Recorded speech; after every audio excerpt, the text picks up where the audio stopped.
ರಾಜ್ಯ ಪೊಲೀಸ್ ಇಲಾಖೆಯ ಸಶಸ್ತ್ರ ಮೀಸಲು ಪಡೆಯ ಕಾನ್ಸ್ಟೇಬಲ್ ಹುದ್ದೆಗೆ ಉತ್ತರ ಕನ್ನಡ ಜಿಲ್ಲೆಯ ಕಾರವಾರದಲ್ಲಿ ಪರೀಕ್ಷೆ ನಡೆಯಿತು. ನಗರದ ಒಟ್ಟು 13 ಕೇಂದ್ರಗಳಲ್ಲಿ ನಡೆದ ಪರೀಕ್ಷೆಯಲ್ಲಿ 3,000ಕ್ಕೂ ಅಧಿಕ ಅಭ್ಯರ್ಥಿಗಳು ಪರೀಕ್ಷೆಯನ್ನು ಎದುರಿಸಿದ್ರು.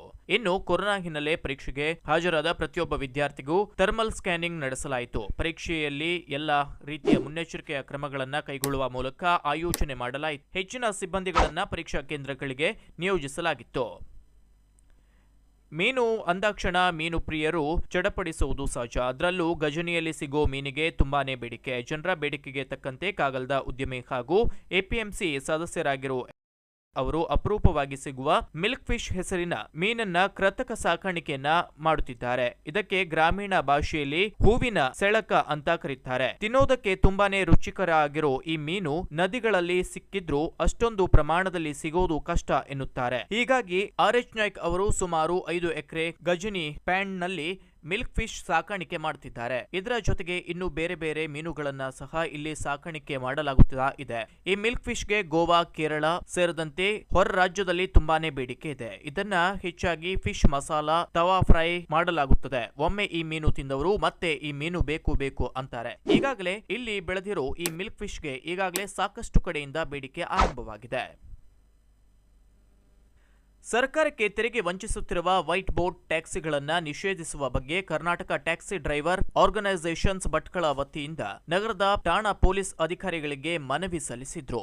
ನಗರ ಠಾಣಾ ವ್ಯಾಪ್ತಿಯಲ್ಲಿ ಬರುವ ವೈಟ್ ಬೋರ್ಡ್ ಟ್ಯಾಕ್ಸಿಗಳ ಹಾವಳಿ ದಿನೇ ದಿನೇ ಜಾಸ್ತಿ ಆಗ್ತಾ ಇದ್ದು ರಾಜರೋಷವಾಗಿ ಬಾಡಿಗೆ ಮಾಡ್ತಾ ಇದ್ದಾರೆ ಹಾಗೂ ಸ್ವಂತ ಚಾಲನೆಗೆ ಬಾಡಿಗೆ ನೀಡುತ್ತಿದ್ದಾರೆ. ಇವರಿಂದ ಸರ್ಕಾರಕ್ಕೆ ತೆರಿಗೆ ವಂಚನೆ ಆಗ್ತಾ ಇದ್ದು ಇದರಿಂದ ಸರ್ಕಾರಕ್ಕೆ ತೆರಿಗೆ ಕಟ್ಟಿ ಜೀವನ ಮಾಡುತ್ತಿರುವ ಹಳದಿ ಬೋರ್ಡ್ ಟ್ಯಾಕ್ಸಿ ಮಾಲೀಕರು ಮತ್ತು ಚಾಲಕರಿಗೆ ಅನ್ಯಾಯವಾಗ್ತಿದ್ದು ಹಳದಿ ಬೋರ್ಡ್ ಮಾಲೀಕರಿಗೆ ಮತ್ತು ಚಾಲಕರಿಗೆ ಜೀವನ ನಡೆಸಲು ತುಂಬಾ ಕಷ್ಟವಾಗ್ತಾ ಇದೆ. ವೈಟ್ ಬೋರ್ಡ್ ಹಾವಳಿಯ ಹೀಗೆ ಮುಂದುವರೆದ್ರೆ ಹಳದಿ ಬೋರ್ಡ್ ಟ್ಯಾಕ್ಸಿ ಮಾಲೀಕರು ತೆರಿಗೆ ಕಟ್ಟುವುದು ಕಷ್ಟವಾಗಲಿದೆ. ಆದ್ರಿಂದ ಕೂಡಲೇ ಈ ವಿಚಾರವನ್ನ ಗಂಭೀರವಾಗಿ ಪರಿಗಣಿಸಿ ರಾಜ್ಯ ಸರ್ಕಾರದ ಬೊಕ್ಕಸಕ್ಕೆ ಆಗುತ್ತಿರುವಂತಹ ನಷ್ಟವನ್ನ ತಡೆಯಲು ಕೂಡಲೇ ನಗರ ಠಾಣಾ ವ್ಯಾಪ್ತಿಯಲ್ಲಿ ತಂಡವನ್ನ ರಚಿಸಿ ಹಳದಿ ಬೋರ್ಡ್ ಟ್ಯಾಕ್ಸಿಗಳ ಮಾಲೀಕರು ಮತ್ತು ಚಾಲಕರ ಜೀವನದ ಆಟವಾಡ್ತಾ ಇರುವಂತಹ ವೈಟ್ ಬೋರ್ಡ್ ಟ್ಯಾಕ್ಸಿಗಳನ್ನ ಸರ್ಕಾರ ವಶಪಡಿಸಿ ಕಾನೂನು ಕ್ರಮ ಕೈಗೊಳ್ಳಬೇಕೆಂದು ಮನವಿಯಲ್ಲಿ ಉಲ್ಲೇಖಿಸಿದ್ದಾರೆ. ಯಲ್ಲಾಪುರ ಬಿಜೆಪಿ ಕಾರ್ಯಾಲಯದಲ್ಲಿ ಖಾಸಣಗಿ ಪಂಚಾಯತ್ ವ್ಯಾಪ್ತಿಯ ಬಿಳಕಿ ಗ್ರಾಮದ ಸುಮಾರು 50ಕ್ಕೂ ಹೆಚ್ಚು ಸಿದ್ದಿ ಸಮುದಾಯದ ಕಾರ್ಯಕರ್ತರು ಸಚಿವರ ಅಭಿವೃದ್ಧಿ ಕಾರ್ಯಗಳನ್ನ ಮೆಚ್ಚಿ ಮಾನ್ಯ ಕಾರ್ಮಿಕ ಮತ್ತಕರ ಸಚಿವರಾದ ಶಿವರಾಮ್ ಹೆಬ್ಬಾರ್ ಅವರ ಸಮ್ಮುಖದಲ್ಲಿ ಬಿಜೆಪಿಯನ್ನ ಸೇರ್ಪಡೆಗೊಂಡರು. ಸಚಿವರು ಎಲ್ಲರಿಗೂ ಪಕ್ಷದ ಶಾಲು ಹೊದಿಸಿ ಪಕ್ಷಕ್ಕೆ ಬರಮಾಡಿಕೊಂಡರು. ಈ ಸಂದರ್ಭದಲ್ಲಿ ಪ್ರಮುಖರಾದ ವಿಜಯ್ ಮಿರಾಶಿ, ತಾಲೂಕ್ ಪಂಚಾಯತ್ ಉಪಾಧ್ಯಕ್ಷೆ ಸುಜಾತಾ ಸಿದ್ದಿ, ಪ್ರಮುಖರಾದ ಕೃಷ್ಣ ಬಿಳಕಿ, ಪುರಂದರ್ ನಾಯ್ಕ್, ಸಂತೋಷ್ ಬಿಳಕಿಕರ್, ಶಾಂತಿ ಸಿದ್ದಿ ಹಾಗೂ ನಾಗೇಂದ್ರ ಮರಾಠಿ ಕಾರ್ಯಕರ್ತರು ಹಾಜರಿದ್ದರು.